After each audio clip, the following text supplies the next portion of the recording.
Tahukah kamu, negara Australia yang sekarang dikenal sebagai negara maju dan modern, ternyata dulunya bukan tempat impian seperti sekarang loh.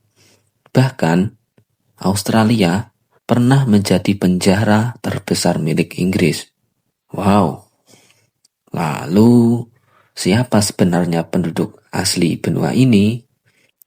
Mari kita bahas beberapa fakta sejarah Australia yang jarang dibicarakan. Simak videonya sampai habis.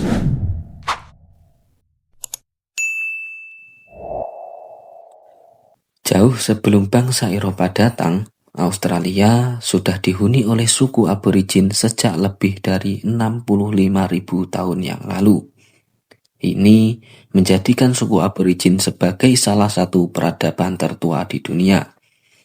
Mereka hidup selaras dengan alam, memiliki lukisan gua, serta kepercayaan spiritual yang dikenal sebagai dim stem, yang menjelaskan asal-usul dunia dan manusia. Pada tahun 1770, penjelajah Inggris yang bernama James Cook mengeklaim Australia sebagai wilayah Inggris. Namun, yang jarang diketahui, Inggris mulai mengirim narapidana ke Australia pada tahun 1788. Selama puluhan tahun, ribuan tanah dipindahkan ke Australia, menjadikannya koloni penjara terbesar dalam sejarah Inggris. Kedatangan bangsa Eropa membawa dampak besar bagi penduduk aborigin. Banyak dari mereka kehilangan tanah, budaya, bahkan nyawa akibat konflik dan penyakit. Australia pernah menganggap benua ini sebagai terra nullius atau tanah kosong, seolah-olah tidak ada penduduk sebelumnya.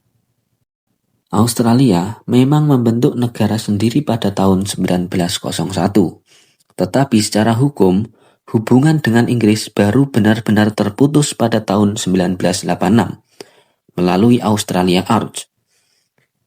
Inilah sebabnya hingga kini sistem pemerintahan Australia masih berbentuk monarki konstitusional. Dari tanah aborigin hingga koloni penjara, lalu menjadi negara modern, sejarah Australia penuh dengan kisah perjuangan dan perubahan. Memahami sejarah ini penting agar kita tidak hanya melihat Australia dari sisi modernnya saja, tetapi juga menghargai masa lalu dan penduduk aslinya. Karena sejarah bukan hanya tentang kemenangan, tetapi juga tentang pembelajaran.